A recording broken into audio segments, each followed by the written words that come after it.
The time just flies by in the blink of an eye. And here we are today, at home because we couldn't afford to go to the actual wedding day. We hope that you enjoyed your flight, and that this song don't turn out shite. And if it does, please be polite, or Claire will cry. We'll sing this song so that collectively we can give some perspective. Before you go, get drunk and dance and clap. So please allow us, if we may, to take you someplace far away and quickly give you both a brief recap.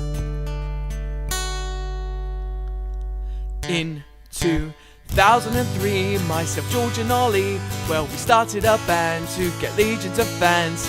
The only section missing was a rhythm guitarist and someone who fit in well with who we were as artists. So I called up my old schoolmate who fit into the mix and asked him if he'd wanna be our new Jimi Hendrix. From that moment on we were the best of friends, but the story goes on, oh the fun never ends. Yes, he answered our prayers, and so 3 became 4. Lost cause his new member was Mark Lizzie Moore. His skills on the guitar really were quite insane, but balanced up his talent was his microscopic brain. For 4 or 5 years he was playing the field, chatting up the ladies and having his fill.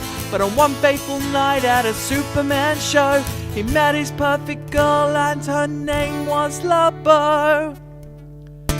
So his life was complete with his new bit of fluff. What started out as flirting soon turned into love. Sometime after that then the scissors were formed, where the boys just watched the footy while the girls sat and yawned. Nat continued running, didn't know a damn thing about Mark saving up for a platinum ring. At Christmas came the biggest moment of his life, when he dropped to one knee and said, "Nat, be my wife."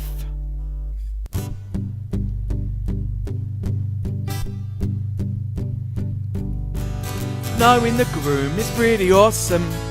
You get to do all the best things, like on his stag do, making sure he didn't get hurt, and the morning after wiping off kebab on his shirt, and filling in the blanks to why he's covered in dirt, and telling him that marriage means he can't really flirt. Knowing the groom is pretty awesome. No, life will never be a bore. Congratulations, Mr. Lizzie Moore.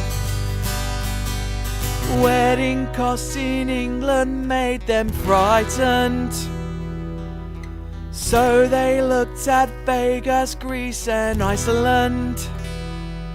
Then after 6 months of looking but no closer to booking, they said screw everything, we should do it abroad.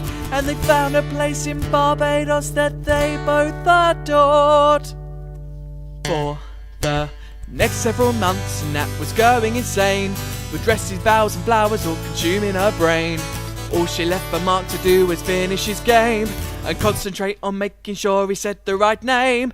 But if you agree, I think that we can both see that she did a great job, got it down to a T. A whole wedding booked with an airplane to fly on, whilst the groom just sat on his arse and sang, "Come on you irons." Knowing the bride is pretty wicked, cause this isn't all about him. It's mainly all about the gorgeous bride Natalie, who inexplicably wants to be Mrs. Elsie, so she can spend her life watching football till she's sick, and be the only person who will go near his socks. Being the bride is pretty epic, though she'd rather be marrying Thor. But never mind, Mrs. Lizzie Moore. Knowing you two is pretty awesome. It's not very hard to see why. Nat has got a Superman without the blue tights, which we're all truly thankful for, that would be a sight.